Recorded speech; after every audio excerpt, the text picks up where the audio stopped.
안녕하세요. 오늘의 데일리 뉴스레터에 오신 것을 환영합니다. 흡혈귀 드라큘라의 고향이기도 한 유럽의 루마니아는 유럽 내 12번째로 큰 영토를 가지기는 했지만 동유럽과 남유럽 사이에 걸쳐 형성되어 그 지리적인 위치가 절묘합니다. 러시아 우크라이나 전쟁으로 가장 큰 위협에 처한 국가를 보통 폴란드로 봅니다. 사실상 러시아라고 봐도 무방한 벨라루스뿐 아니라 러시아 손에 떨어진 우크라이나와도 국경을 접하게 되니까요. 그래서 러시아의 우크라이나 침공 직후 가장 먼저 행동에 나선 국가는 폴란드였습니다. 완전 무장을 선택했고 그 파트너로 한국을 선택해 K 이흑표 980대, K9 자주포 648문, FA50 경공격기 48대, 천무 다연장 로켓 288문 등을 사들여 러시아의 보복에 대비하기로 했습니다. 그렇게 방산업계 VIP로 등장한 폴란드인데 폴란드 못지않게 위기를 느끼는 국가가 바로 루마니아입니다. 루마니아는 우크라이나와 약 300km 길이의 국경을 접하고 있는데 300km면 서울에서 부산까지의 직선거리에 해당합니다. 현재 루마니아와 러시아의 관계는 최악입니다. 원래 구소련과 같은 공산주의 노선을 걸으면서 나토에 대응하는 공산권 군사동맹인 바르샤바 조약기구의 회원국이기도 했었던 루마니아는 1989년 붕괴됐고 빠르게 국가 발전을 꾀했지만 모두 헛수고. 왜냐면 환경적인 특성상 산업화의 핵심인 전기를 자체 생산할 기반 시설이 갖춰지지 못해 대부분의 에너지를 수입, 특히 러시아로부터 에너지의 상당 부분을 수입해 왔었습니다.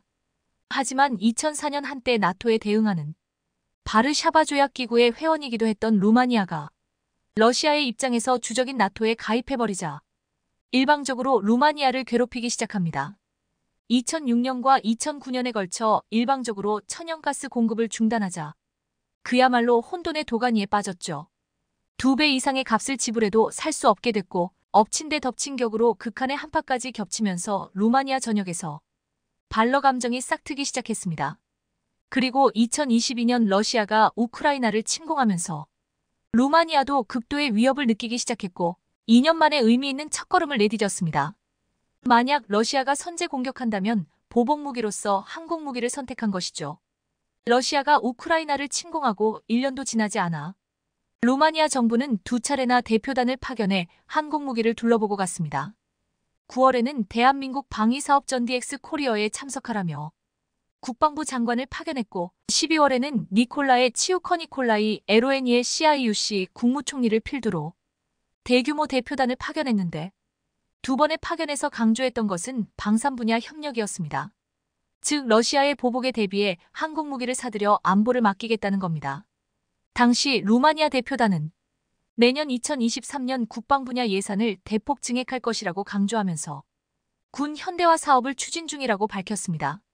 특히 노후화된 장갑차 및 견인포 중심의 구식 무기체계를 바꾸기 위해 이미 세계적으로 검증된 한국산 무기체계 도입에 상당한 관심을 보였었는데요. 폴란드와 마찬가지로 루마니아 역시 러시아의 위협이 현실이 된 만큼 신속한 도입에 큰 매력을 느꼈다고 하죠. 그리고 마침내 루마니아가 한화 에어로스페이스로부터 1조 원 규모의 K9 자주포 도입을 결정했습니다. 10월 29일 유럽 현지 방산 매체 디펜스 인더스트리 유럽 등의 외신에 따르면 루마니아 국방부는 루마니아군의 육군 포병력 강화를 위해 155 자주포로 한국의 K9를 선택했습니다. 루마니아가 군 현대화 사업을 추진하겠다는 계획을 밝혔을 때 K9는 현존 최강의 성능을 가졌다고 평가되는 독일의 펜저 하우비츠 2000PGH-2000과 한국과 협력해 K9 자주포 기술을 이전받은 튀르키예가 면허 생산한 T155 피르티나 IIT 155 FIRTINA II의 3파전으로 좁혀졌습니다. 독일 자주포는 현존 최강으로 평가되기는 했지만 대당 약 101억 원으로 가격이 너무 높고 튀르키예 자주포는 아직까지 수출된 내역이 없이 오로지 국내에서만 운용 중입니다. 가장 매력적인 자주포는 아무래도 K9였는데 분당 6발을 발사할 수 있으며 급속 사격 시에는 15초에 3발을 발사할 수 있습니다. 최고 주행 속도도 60km/h 이상으로 성능이 독일에 밀리지 않을 뿐 아니라 가격도 대당 약 80억 원으로 저렴합니다. 매력적인 요소가 아닐 수 없죠. 여기에 방사청은 2027년까지 2조 3,600억 원을 투입해 개량 사업을 진행 중인데 개량 버전인 K9A는 분당 9발로 포탄 발사 속도가 늘어날 예정입니다. 향후 루마니아 군이 개량 소요를 제기하는 경우에도 충분히 충족이 가능하죠. 이런 이유로 현재 전 세계에서 가장 핫한 자주포는 단연 K9입니다. 한국국방연구원에 따르면 2010년 이후 전 세계에서 155 자주포 총 1,401대가 수출됐는데 그중 K9는 총 626문을 수출해 이 기간 전 세계 수출 시장의 45%를 장악했습니다. 쉽게 말해 수출된 자주포 100문 중 45문이 K9였다는 의미입니다. 이에 루마니아 역시 지속적으로 관심을 보여오다 이번에 K9를 최종 낙점한 것인데요. 이제 도장만 찍으면 총 54문의 K90i 루마니아로 수출되는 겁니다. 이번 사업에서 루마니아는 자주포 54문, 포탄 18영발, 추가 차량 탄약 차량, 기술 지원 차량, 포병 정찰 차량 등에 대한 계약을 체결할 예정으로 자주포 구입에만 8억 5억만 유로 약 1조 2,300억 원을 배정한 것으로 알려졌습니다. 그런데 K9 때문에 구성된 흥미로운 모임이 하나 있다는 사실을 아시나요? 루마니아가 K9를 낙점할 것이라는 예상은 이미 5일 전부터 결정된 것이나 다름없었습니다. 왜냐면 루마니아가 지난 1월 25일 핀란드 헬싱키에서 개최된 K9 USERCLUB라는 모임에서 거론됐기 때문입니다. 이 모임은 그 이름에서 알 수 있듯 오로지 K9 자주포를 운영하는 국가들이 모여 실전 운영 노하우를 교류하는 자리입니다. 올해로 벌써 3회째에 이른 이 모임은 현재 전 세계에서 K9 자주포를 수입해 운용 중인 호주, 인도, 에스토니아, 핀란드, 노르웨이, 튀르키예, 한국 등이 가입했는데 올해는 인도와 튀르키예가 자국 사정으로 불참했음에도 약 50여 명의 군 대표단이 모였습니다. 이들은 자국에 배치된 K9의 특징과 운용 현황, 포병 전력 운용 개념 및 발전 방향 등을 발표하며 각국의 K9 운용 상황에 대한 이해를 넓혔습니다. 루마니아는 벌써 K9 자주포를 도입할 계획을 염두에 두고 이 모임에 가입했죠. 이렇듯 현재 전 세계적으로 K9 자주포를 도입해 국가 안보를 전적으로 맡기는 국가들이 지속적으로 늘면서 벌써 10번째 운용국인 루마니아를 확보하게 됐는데요. 사실 K9는 보복무기입니다. 쉽게 말하면 러시아 등 일부 급진적인 국가를 제외하고는 전쟁으로 확전될 것을 우려해 상대방을 선제 공격할 가능성이 거의 없고 그리고 그 어떤 국가라도 영토를 먼저 공격받는다면 가만히 앉아서 감내하는 경우는 없을 겁니다. 루마니아 역시 K9를 선택한 것은 성능도 훌륭하지만 아무래도 K9 자주포를 도입한 9개 국가 중 5개국이 나토 회원국이라는 점도 가능성을 높였습니다. 나토 조약 제5조가 회원국에 대한 무력 행사는 회원국 전체에 대한 공격으로 간주해 개별 집단적 자위권을 발동한다고 규정하고 있는 바 회원국 중 누구라도 외부의 공격을 받으면 그 외부의 적은 공동의 적이 됩니다. 나토 회원국 전체가 지체 없이 총 공격을 퍼부을 수 있고 상호 무기를 지원할 수도 있어 동종 무기 체계를 사용하는 것이 유리하죠. 그러니까 인도든 에스토니아든 이번에 수입을 결정한 루마니아든 이 K9를 보복 무기로 활용할 가능성이 100%에 가까운 겁니다. 사실 핵무기가 없는 아니 개발할 수 없는 한국이 내세울 것은 기술력인데 K9를 아주 특별한 목적으로 수입한 국가가 있습니다. 바로 호주인데요. 지난 2021년 12월 13일 호주는 한국으로부터 K9 30문과 K10 탄약 운반 장갑차 15대를 구매하는 계약을 체결했습니다. 총 1조 900억 원이라는 천문학적인 비용을 투자하는 것으로 알려졌는데 호주의 사례는 굉장히 특이합니다. 현재까지 호주를 제외하고 K9를 구매했던 국가들은 전부 공통적으로 안보 위협에 직면했습니다. 핀란드, 노르웨이, 에스토니아 등의 유럽국들은 인접한 러시아의 공격이나 위협을 받은 경험이 있고 인도는 파키스탄 및 중국과 분쟁 중이며 터키는 쿠르드족 분리 독립을 주장하는 무장 조직인 쿠르드 노동자당으로부터 안보를 위협받았습니다. 그런데 호주는 사방이 바다이며 주변의 적성국, 즉 군사적으로 위협을 가할 나라가 없죠. 그럼에도 수십 킬로미터 떨어진 적에게 포탄을 날려 아군 병력을 진군을 돕는 용도로 사용되는 자주포를 구매했다는 것이 상당히 의아할 수밖에 없었습니다. 최대 사거리가 40km인 K9를 발사해봐야 고작 바다에 떨어지거나 호주 영토에 떨어질 것이 확실하니까요. 큰 이유 중 하나는 중국 견제에 있습니다. 중국은 그간 남중국해로 진출하기 위해 엄청난 야욕을 드러냈고 노골적으로 동남아시아 국가들과 분쟁을 일으키고 있습니다. 중국이 태평양을 거쳐 호주를 공격해올 수 있다는 사실을 깨달은 호주가 중국의 해양 진출을 막기 위해 미국과 합동작전 능력을 키우는 방향으로 안보 정책을 세운 것이죠. 호주의 국방계획에 뼈대는 그러니까 중국 부상에 대비한 아태 지역 영내 안보 역할의 확대와 대응 능력 강화인 겁니다. 자신들의 역할을 확대하고 중국에 대한 대응 능력 강화를 위해 군사력 증대가 필수적인 요소라고 보고 육군 현대화 작업에 착수하며 LAND 8116 자주포 획득 사업을 시작했습니다. 그 파트너로 한국의 K고를 선택한 것이죠. 이로써 인도 태평양에서 중국의 위협을 막기 위한 사자간 연합체 쿼드 QUAD 중 호주와 인도 두 국가가 K고로 중국을 견제하게 된 겁니다. 호주 육군은 K고를 덩치 큰 검이라는 의미로 헌츠먼으로 정했고 이제 내년부터 차근차근 인도되어 중국을 견제하게 될 텐데요. K고이 앞으로 얼마나 더 많은 국가의 안보를 책임지게 될지 심히 궁금해집니다. 폴란드 무기 수출은 나토의 집단 안보를 추구하는 과정에서 생긴 공백을 메우는 역할을 한다. K고 자주포 18문이 도착했다. 내년에 수십 대가 추가 인도될 것이다. 폴란드 군비청. 최근 한국 무기가 유럽에 도착하자 굉장히 환호하는 분위기가 나오면서 한국산 무기에 대한 관심이 급증하고 있습니다. 지난 17일 K고 자주포를 실은 선박이 폴란드 그디니아항에 입항했습니다. 폴란드 군비청은 소셜미디어 SNS XX를 통해 한국에서 주문한 K고 A1 썬더 자주포 18문을 실은 선박이 그디니아항에 입항했다며 폴란드는 총 66문의 K고 자주포를 보유하게 됐다고 밝혔습니다.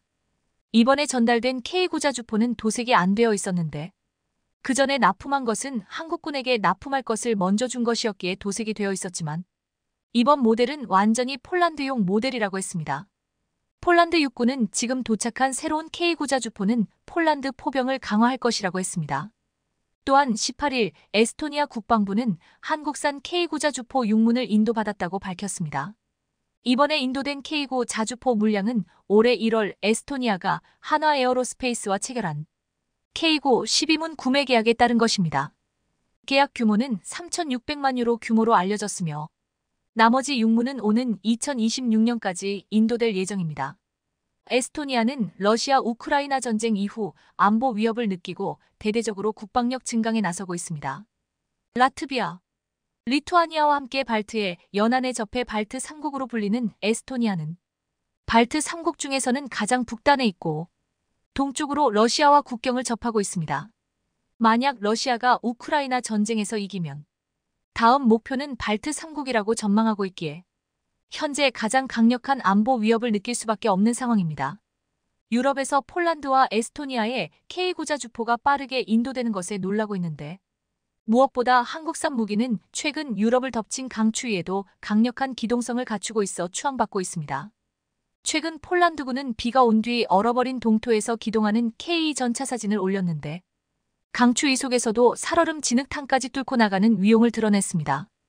최근 전 세계의 기상이변이 속출하면서 더욱 많은 눈과 비, 강추위가 오는 상황에서 이러한 모든 환경에서 기동할 수 있게 만든 한국산 K 전차와 K고 자주포는 더욱 인기가 높아지고 있습니다. 현재 유럽에서 최대한 빨리 전력 강화를 하려는 국가들은 지금 한국을 바라보고 있습니다. 현재 동유럽 루마니아도 K고 수출이 임박한 상황인 것으로 알려져 있습니다. 최근 우크라이나 전쟁이 장기화되면서 내년 여름 러시아가 승리할 것이라는 전망이 나오고 있습니다.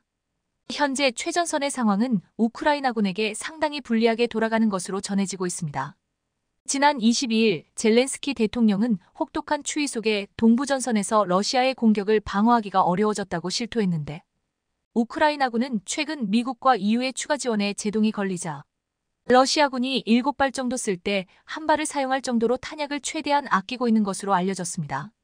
미국 약 79조 원, EU 약 71조 원대 추가 지원안을 마련했지만 내부 반대에 제동이 걸린 상태입니다. 이와 관련해 의명의 미 국방부 고위 관계자는 서방의 지원이 중단되면 최악의 경우 내년 여름쯤 우크라이나가 패배할 수 있다고 말했다고 CNNOI 보도했습니다. 그렇게 되면 러시아는 유럽으로 확장해 나올 것이 분명하다며 이에 지금 유럽에서는 초비상이 걸렸습니다. 유럽에서 가장 많은 국방비를 쓰는 영국이 동원할 수 있는 전차는 150여 대, 장사정포는 10여 문에 불과합니다. 영국군은 지난해 박물관에 보관된 다연장 로켓포를 개조해 우크라이나에 지원하는 방안까지 검토할 정도였습니다. 또한 유럽에서 두 번째로 국방비를 많이 쓰는 프랑스가 보유한 155구경 이상의 중포는 90문도 안 되고, 현재 독일군이 보유한 탄약은 이틀치 전투에 쓸 정도입니다. 미국 월스트리트 저널 WOJ 11일 현지 시간 냉전 종식 이후 국방 예산 삭감과 방위산업 약화로 유럽의 무기고가 비어있지만 회복이 쉽지 않아 위기의식이 커지고 있다고 경고했습니다. 지난 16일 유럽연합 EU 핵심 회원국인 독일 국방장관이 미국의 안보 중심이 아시아로 이동하고 있다며 유럽 각국이 재무장에 나설 때라고 촉구했습니다. 보리스 피스토리우스 독일 국방장관은 2020년대가 끝나기 전 유럽에 새로운 군사적 위협이 도래할 수 있다고 경고하고, 우리 유럽인은 우리 대륙의 안보를 보장하기 위해 더 많은 노력을 기울여야만 한다고 말했습니다. 그는 작년 2월 24일 우크라이나를 침공한 러시아가 전쟁을 수행하기 위해 무기 생산량을 크게 늘리고 있으며, 최근에는 발트 3국과 조지아, 몰도바 등도 위협하고 있다며 경각심을 가져야 한다고 호소한 바 있습니다. 피스토리우스 장관은 유럽이 무기 생산을 늘리는 데는 시간이 걸릴 것이라며 군대와 산업, 사회 측면에서 생산 능력을 만회하는데 대략 5에서 8년이 들 수 있다라고 말했습니다. 이런 가운데 나토 주재 미국 대사는 지난 14일 한국의 폴란드 무기 수출은 나토의 집단 안보를 추구하는 과정에서 생긴 공백을 메우는 역할을 한다고 평가했습니다. 이 말은 사실 폴란드가 무기를 구입한 것은 개별 국가가 구입한 것이라 보기보다는 나토가 구입한 것이라고 볼 수도 있다는 의미가 담겨 있었습니다. 여기에는 폴란드 새로운 정부가 한국산 무기 계약을 포기하면 안 된다는 압박도 있다고 했습니다. 한 군사 전문가는 한국산 무기는 경쟁 모델 대비 평균 34%가 저렴하고 납기도 짧게는 2년, 길게는 10년 이상 차이 난다라고 말했습니다. 당초 폴란드 새 연립정부는 과거 한국과의 계약을 모두 파기할 것이라고 했지만 예상과 전혀 다른 성명을 내놓았는데 이것은 지금 유럽의 분위기와 무관하지 않다고 했습니다. 지난 13일 폴란드 새 연립정부의 투스크 총리는 이전 정부가 체결한 무기 도입 계약을 존중할 계획이라고 밝혔습니다. 투스크 총리는 전날 의회에서 한 국정연설에서 폴란드는 유럽연합 EU과 잘 협업해 EU 내주도자가 될 것이라며 EU가 강해질수록 우리는 더 강력해지고 자주독립적으로 될 것이라고 말했습니다. 투스크 총리는 국방정책과 관련해서는 군비 증강을 통한 군 현대화 정책을 지속 추진할 것이라며 부패가 연루된 경우를 제외한 전 정부가 체결한 모든 무기 도입 계약을 존중한다라고 밝혔습니다. 지금 이러한 태도 변화는 나토 주재 미국 대사가 말했듯이 폴란드가 한국과 계약한 것은 한국과와 한 것 아니라 나토 전체와 한 것과 같다는 말에서 이해할 수 있었습니다. 또한 한국과의 대규모 계약은 폴란드 현지 생산을 약속했기에 폴란드의 국방력 강화와 동시에 경제까지도 챙길 수 있는 프로젝트였습니다. 정권을 잡은 상황에서 큰 이익을 볼 수 있는 계약을 쉽게 깰 수 없다는 것입니다. 또한 한국 무기는 유럽뿐만 아니라 동남아와 아프리카에서도 러브콜을 받고 있습니다. 나이지리아가 최근 한국에서 차륜형 장갑차 100대를 수입하고 말레이시아가 한국형 유도미사일을 사료하고 있습니다. 이미 한국산 장갑차는 호주에서 독일산을 제치고 선정되는 쾌거를 이룩하면서 뛰어난 성능과 강력한 기동성을 인정받았습니다. 이제 나이지리아에서도 한국산 장갑차를 도입했고 앞으로 인도네시아, 말레이시아로도 수출할 것이라고 했습니다.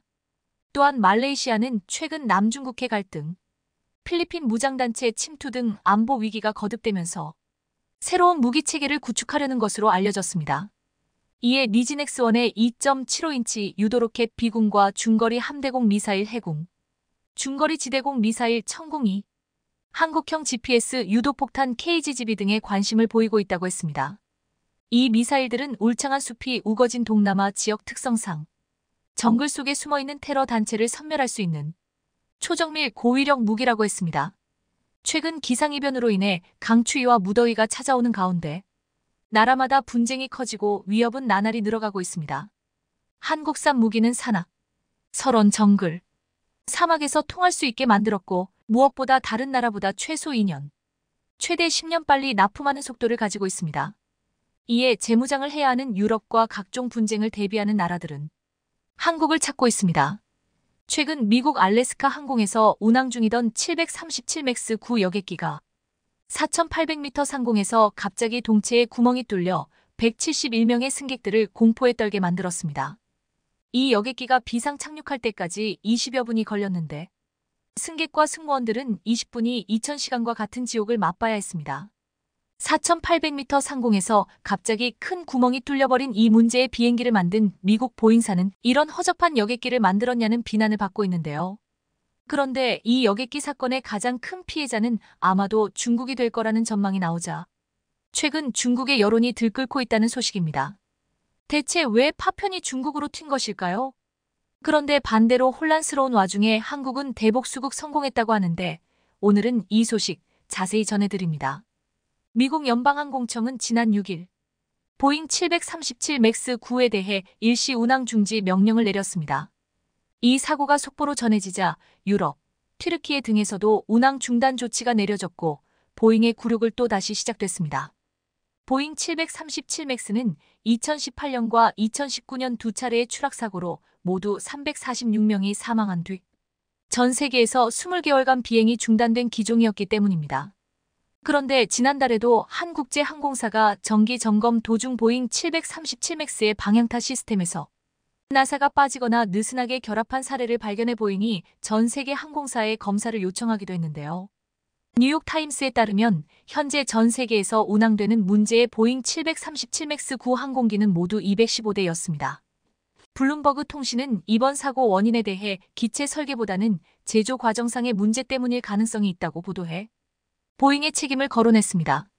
무엇보다 보잉의 737 맥스 9 기종은 객실 좌석 배치를 유연하게 할 수 있도록 모듈식 차벽으로 비상구수를 조정할 수 있게 설계됐는데요.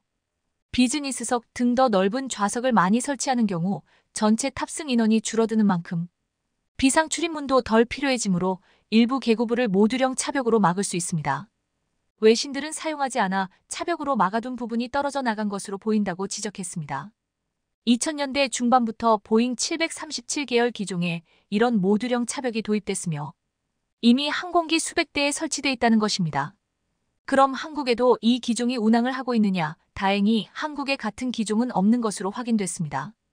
대한항공과 진에어, 제주항공, 이스타항공 등 국내 주요 항공사가 보잉 737 맥스 8 기종을 운영 중이나 이 기종은 사고 기종과 구조가 다른 것으로 전해졌습니다. 그런데 이 사건 이후 가장 큰 피해자는 중국이 될 것이다라는 전망이 나오고 있는데 대체 중국과 보잉이 무슨 관련이 있는 것일까요? 앞서 문짝이 뜯어져 나간 보잉사의 비행기 사고 소식이 전파를 타자 중국은 이렇게 비아냥거렸습니다. 저게 미국의 장인 정신을 대표한다는 보잉의 품질이냐? 사실 이런 비난을 들어도 보잉은 할 말이 없게 됐습니다. 그런데 지금 누구보다 보잉 여객기의 사고에 대해 남의 일 같지 않다며 우려하고 있는 곳도 중국입니다. 어이없게도 공중에서 갑자기 문짝이 뜯겨나간 이 부실한 보잉 여객기 물량 중 118대에 달하는 물량이 중국으로 갈 예정이라는 게 알려졌기 때문입니다. 중국 경제 매체들은 보잉 737 맥스 시리즈 항공기가 연이은 추락 사고로 운항을 중단했다가 재개한 지 3년 만에 다시 사고에 직면했다. 그런데 문제는 보잉이 에어버스와 함께 중국의 양대 여객기 공급 사업자라는 점이다. 특히 이번에 사고가 난 보잉 737 맥스 시리즈의 경우 보잉이 2023년 1월부터 주문받은 737 맥스 중에 아직 인도되지 않은 항공기는 총 343대인데 그중 중국 항공사로 인도될 물량은 무려 118대에 달한다. 생산될 물량의 약 3분의 100일 중국으로 간다는 의미이다. 이렇게 다루며 우려를 표했고 이런 분석 기사들은 현재 중국 SNS에 공유되며 미국을 대표한다는 항공사의 수준을 폄하하는 여론부터 시작해서 118대나 중국으로 온다니 걱정된다는 우려로 끝나고 있습니다. 보잉이 다시 중국 항공사에 항공기를 인도할 수 있었던 건 무려 4년 만인 지난해 12월이었습니다. 그런데 4년 만에 기회를 줬더니 또 이렇게 결정적 민폐를 끼치다니 여론이 들끓고 있는 것도 일면 이해는 갑니다. 그런데 공교롭게도 중국이 4년 만에 중국 시장을 다시 뚫은 것은 지난해 12월 당시 바이든 미 대통령과 시진핑 주석의 정상회담 직후였습니다.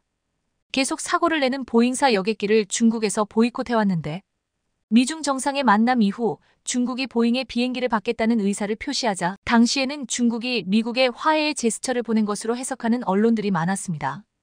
그런데 지금 생각해보면 보잉이 문제의 항공기종을 빠르게 중국으로 떠넘긴 형국입니다.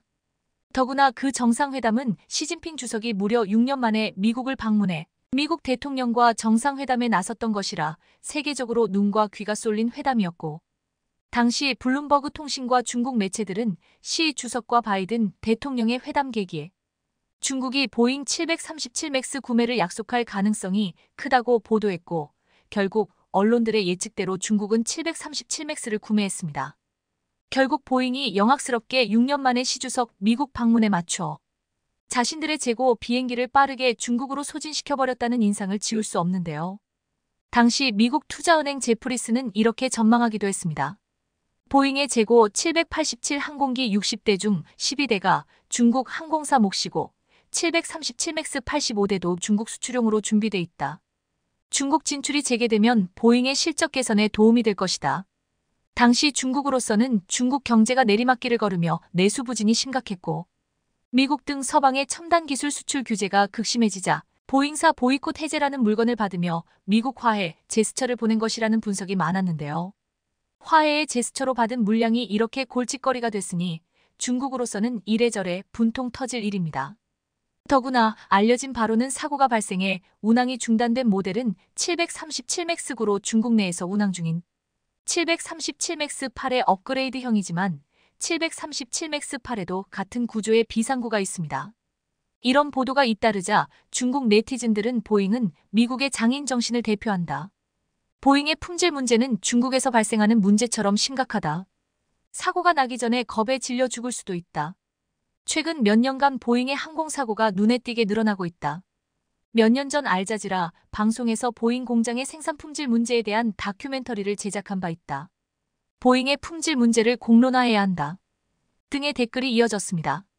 그런데 사실 보잉사는 전 세계적으로 민폐를 끼치고 있고 한국에도 갑질을 했습니다. 그동안 보잉은 F-15K 가격을 놓고 우리 정부를 상대로 계속 저울질하며 가격 장난을 해왔습니다. 애초에 한국은 F-15K 개량형의 AESA 레이더를 탑재하고 전자전 장비를 개량할 것이라고 발표했습니다. 무장 능력은 뛰어나지만 탐지 능력이 부족했던 것을 보완하려는 것이었습니다. 그러자 보잉이 본색을 드러냈습니다. F-15K의 성능 개량을 요구하려면 대당 900억 원이 넘는 비용을 내놓으라고 억지를 부린 겁니다. 보잉은 초거대 방산기업이자 미국 굴지의 항공기업으로서의 입지를 잃고 2020년대 이후 꾸준히 내리막길을 걷고 있는 회사입니다. 민항기는 에어버스에 밀리고 있고 전폭기는 F-15 정도입니다. 그래서 더욱 F-15 개량 사업을 통해 돈을 벌어보려 했던 것 같은데요. 일본도 F-15J 개량 사업에서 보잉이 천문학적 금액을 부르자 결국 일부만 개량하고 퇴역을 결정하고 맙니다. 그런데 일본에 이어 한국도 봉이라고 생각했는지 보잉이 대당 900억이라는 가격을 부르자 화가 난 한국은 독자 능력으로 개량하기로 방향을 선회합니다. 우리에게는 일본에게 없는 두 가지가 있는데 KF-21 보라매를 만들면서 습득하게 된 자체적인 고성능 AESA 레이더 기술과 전자전 기술이 그것입니다. 한국은 KF-21 보라매를 만들면서 습득하게 된 레이더 기술과 전자전 장비 기술을 FA-50에 이미 적용해 성공한 바 있습니다. 그래서 현재 한국 군사 전문가들은 이 두 가지 기술을 F-15K 개량에 적용하는 방안을 적극 추진하고 있는데요. F-15K의 조종석과 레이더 등 기체 상단부를 통으로 떼어내 새로운 첨단 장비를 탑재하는 것으로 성능 개량을 추진하겠다고 한 것입니다. 레이더 교체 등 부품 교체를 하는 방식도 생각해봤지만 한국국방연구원에서 연구해 본 결과 기체 전방부 교체가 제일 효율적인 것으로 결론이 나왔고 F-15K 기체는 전방부와 후방부가 나눠져 있어 조종석 바로 뒷부분과 날개 시작되는 부분 사이를 떼어낼 수 있기 때문입니다. 이처럼 우리가 보잉에 큰 소리 칠 수 있는 것은 PBL이라는 새로운 방식의 정비 계약을 체결했기 때문입니다. 이 계약은 우리 손으로 자가 정비를 가능하게 한 것인데요. 그래서 독자 성능 개량을 추진할 수 있는 것입니다. 또한 전투기에 두뇌라 할 수 있는 미션 컴퓨터도 교체해야 하지만 보잉은 절대 이 소스코드를 타국과 공유하지 않지만 대한민국은 고유 형상 장비를 탑재하고 정비까지 우리가 해오던 터라 소스코드 알고리즘까지는 몰라도 암호화된 정보를 교환하는 수준까지는 할 수 있습니다. 따라서 한국은 미국의 군사기밀은 지키면서도 원하는 무장을 자체적으로 개량할 수 있는 수준에 올라 있다는 뜻인데요. 한국이 이렇게 나오자 보잉은 당황한 빛이 역력하지만 이미 때는 늦었습니다. 한국이 KF-21을 생산하며 습득한 기술력이 이렇게 F-15K를 개량하는 데 있어 보잉에 휘둘리지 않을 수 있는 역량을 갖게 만들어준 것입니다. 미심쩍은 보잉의 여객기 118대를 받을 처지에 몰린 중국과 달리 한국은 보잉에 큰 소리 칠 수 있는 기술력을 갖추었던 것입니다. 한국형 경전투기 FA-50이 전 세계를 뒤흔들며 완전히 휩쓸고 있습니다. 폴란드 등 유럽 지역을 장악한 데 이어 이번에는 아랍아프리카 지역의 핵심으로 알려진 이집트의 거점을 구축해 방산 시장을 완전히 손에 넣겠다는 건데요. 이뿐 아니라 전투기 심장으로 알려진 엔진을 그냥이 아닌 슈퍼호넷급으로 탄생시킨다고 하는데 FA-50을 둘러싼 최근 상황에 대해 자세히 알아보겠습니다. KAI의 국산 다목적 경전투기 FA-50-200 효자 노릇을 톡톡히 하고 있습니다. 핵심 우방국인 쫄란드를 해외 마케팅 거점으로 삼고 아시아, 남미, 아프리카를 넘어 내친김에 항공산업의 본고장인 미국 시장 진출에 도전장을 내밀고 있는데요. 방산업계에 따르면 KAI는 지난달 29일 폴란드 공군에 FA-50GF-12대 납품을 전달하며 수출 계약을 체결한 지 1년 3개월 만에 납품을 성공적으로 완료했습니다. 앞서 KAI는 2022년 9월 폴란드와 FA-50 48대 수출 계약을 체결했는데 남은 물량 36대는 쫄란드 공군의 요구에 맞춰 FA-50PL로 개발해 2028년까지 납품할 예정입니다. 이렇듯 FA-50은 폴란드 주력 전투기를 대체하는 핵심 기종으로 주목받고 있는 상황으로 노후화한 미그-29와 수호이-22 전투기를 FA-50으로 대체해 공군 현대화를 추진하려 하고 있습니다. 여기에 더해 필리핀도 FA-50 도입에 관심이 아주 많은데 차기 전투기 선정 사업으로 FA-50 블록 20을 눈여겨보고 있는 상황입니다. 개량형 모델인 블록 20은 항속거리와 무장 능력을 확대한 모델로 AESA 레이더, AIM-120 암남 중거리 공대공 미사일을 탑재할 수 있어 동급 최강 전투기로 불립니다. 사실 필리핀 공군은 2015년부터 FA-50PH-12대를 운용하고 있는데 뛰어난 격추 성능에 만족감을 드러내고 있는 중입니다. 우즈베키스탄도 FA-50 도입을 타진하고 있는 중인데 바오디르 쿠르바노프 우즈베키스탄 국방장관은 작년 8월 국방장관 회담에서 우리 국방부의 방산 협력에 대한 러브콜을 보내왔습니다. 우즈베키스탄을 비롯해 러시아 무기에 의존하던 중앙아시아 국가들은 최근 지정학적 긴장이 고조되면서 수입처 다변화를 꾀하고 있는 중이라 적극적인 움직임이 많은 상황입니다. 이뿐 아니라 이집트 공군의 고등훈련기 사업 수주 가능성도 매우 큰데 현재 KAI는 이집트와 FA-50 36대 수출 협상을 진행 중인 것으로 알려졌습니다. 특히나 이집트의 경우 향후 추가 주문 가능성도 있어 앞서 KAI는 이집트 수출을 최우선 과제로 마케팅을 집중했고 현재 협상이 막바지 단계인 것으로 전해집니다. 이렇듯 KAI는 아프리카의 안보 전략의 요충지인 이집트를 넘어서 항공산업의 본 고장인 미국 시장에 도전장을 내밀겠다는 큰 그림을 갖고 있는데요. 방산업계에 따르면 미국은 내년까지 280대 규모 공군 전술훈련기와 220대 규모 해군 고등훈련기 전술훈련기를 도입할 계획입니다. 우크라이나 사태, 중동 전쟁 등으로 인해 최근 유럽을 중심으로 빠르게 무기 재고가 소진되고 있는 만큼 FA-50의 미국 시장 진출 도전에 대해 승산이 있는 도전이라는 평가가 나옵니다. 그런데 최근 이집트에서 FA-50 경전투기 36대 생산 협약 체결 소식이 전해지면서 방산업계가 들썩이고 있는데요. 이집트 FA-50 수출권의 경우 이집트 현지에 생산 공장을 짓고 자체 제작하는 방식의 수출로 진행될 가능성이 높은 것으로 전해집니다. 최근 언론 보도에 따르면 우선적으로 FA-50 36대를 생산하고 추가로 더 생산 계획이 있을 가능성이 매우 큽니다. KAI는 이집트를 아랍아프리카 지역의 FA-50 수출과 유지보수 거점으로 활용할 생각을 가지고 있는 상황입니다. 사실 이집트 FA-50 수출은 1년 전부터 계약 이야기가 글로벌 방산업계에서 나오고 있는데 지난달 계약이 막바지에 이르렀다는 언론 보도와 함께 해외 트위터에서도 해당 내용이 업로드되는 등 계약 체결이 임박한 것으로 보입니다. 이번에 계약 체결이 성사되면 이집트는 전 세계에서 7번째 FA-50 운용국이 될 전망인데요.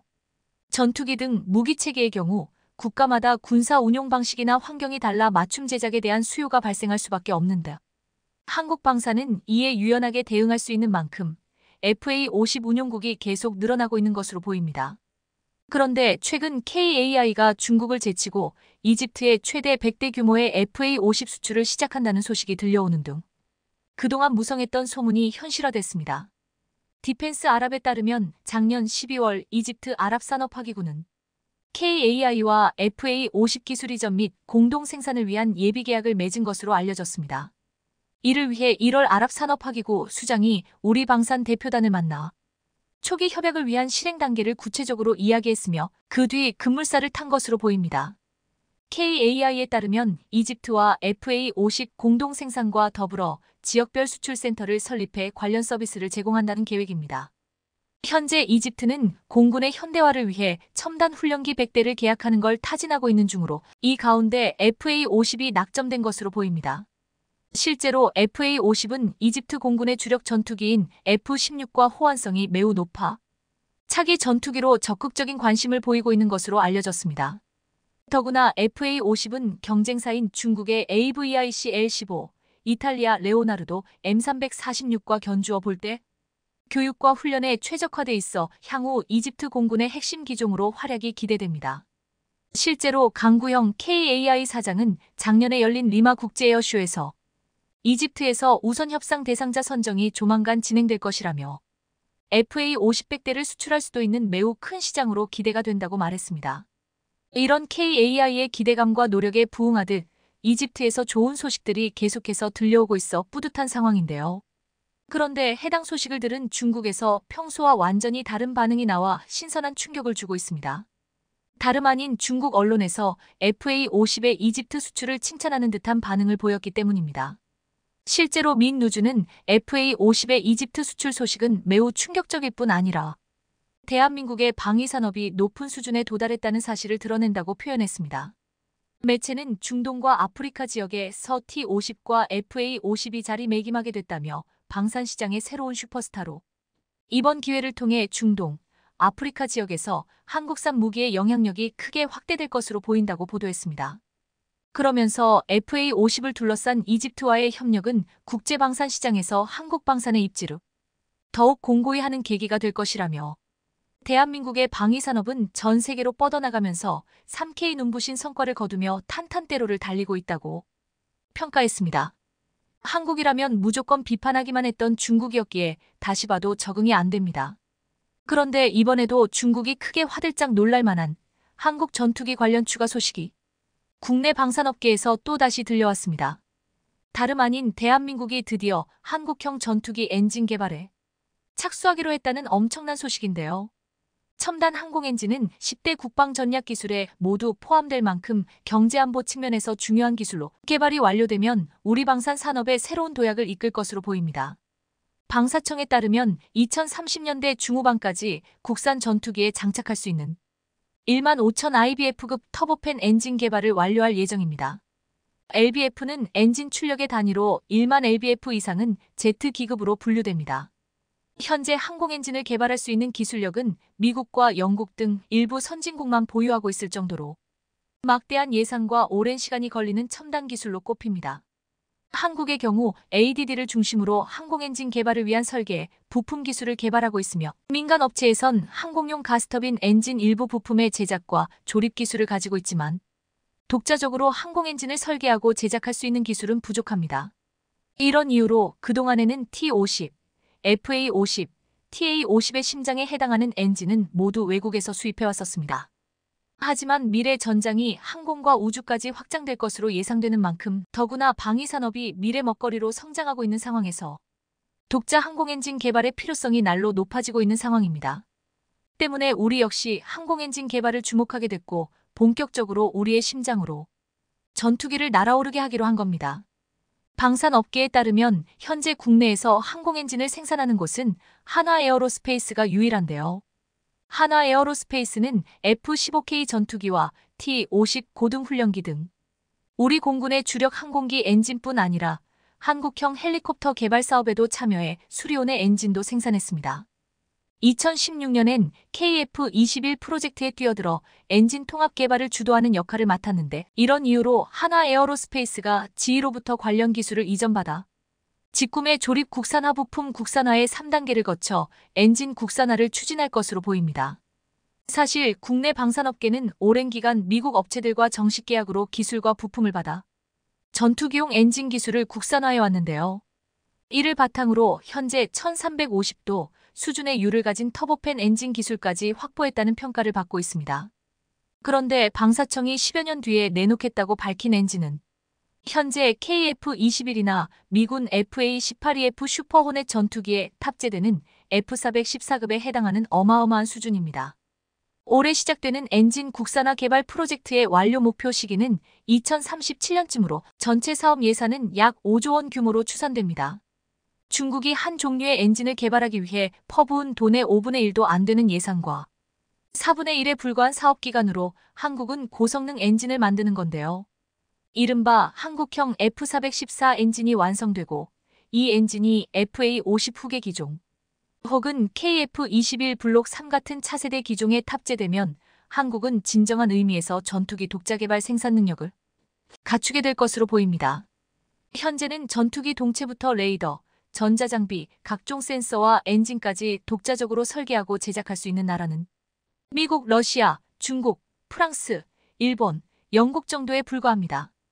2030년대 중반이 되면 한국도 비로소 그 대열에 합류하게 되는 건데요. 대한민국이 오롯이 순수 국산 기술로 전투기를 독자 생산하는 진정한 항공 선진국으로 거듭날 일이 머지않은 것 같습니다.